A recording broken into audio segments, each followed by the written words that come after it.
So, guys, Sydney Film Festival is over. So, the best movie award went to.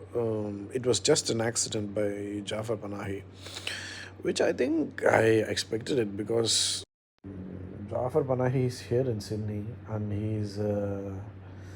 he's out of house arrest. He was under house arrest apparently for like 20 years, and only in 2023 he got out of it. And then only this year I think he's been allowed to travel outside of Iran, I believe. And considering the current situation in Iran and all of that, it was obvious that he would definitely win the award.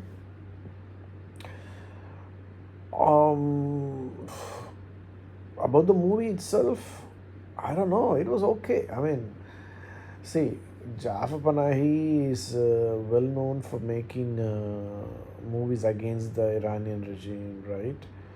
So I won't say I don't like his movies. I like his movies, but his movies are like in order to showcase the regime in a bad light, right? He shows everyone who's fighting against it in a very good light, as in like they'll never do anything wrong. There's like benevolent beings. That's how he portrays them. And I that's not realistic for a movie maker who makes like uber realistic kind of movies against the regime. It's kind of I find it as a propaganda against the Iranian regime. See, I'm not trying to say regime they are good or they are bad or whatever. I'm just saying like as a movie maker, if you if you're considered one of the best and like you know like really uh,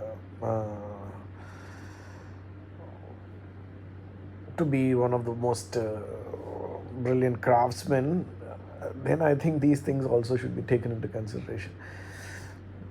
See, on the whole, these film festivals are a way for the elites, the Western elites, to kind of pat themselves on the back, and then because you see the kind of movies that they show, you see the kind of Western movies that get screened at these festivals, and you see the kind of non-Western movies you see, and there's clearly a propaganda. You can never have like an Indian movie or an Asian movie that deals with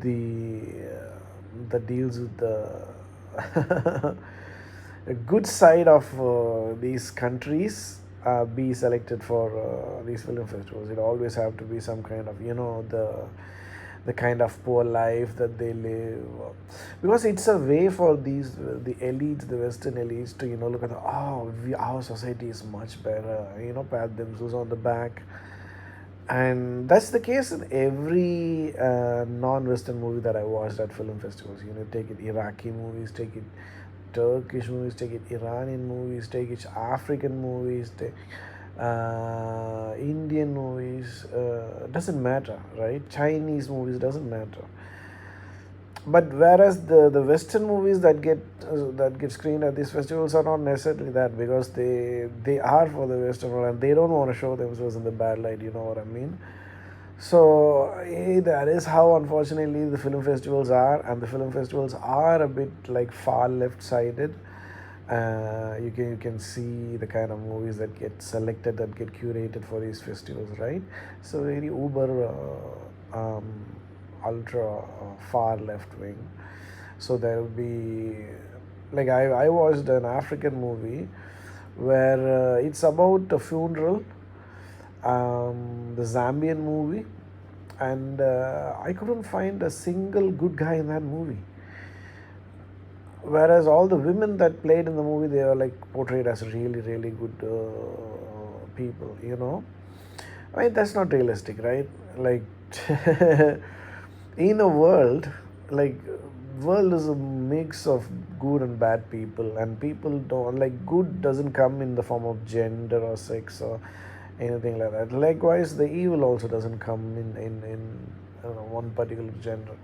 All a good mix of all kinds of. But these festival jury or curators or whoever like pick these movies, they probably have an agenda. Not probably, almost definitely have an agenda. So yeah, I am not happy about, like, I'm not that unhappy about it either, that it was just an accident won the award. Technically, it was really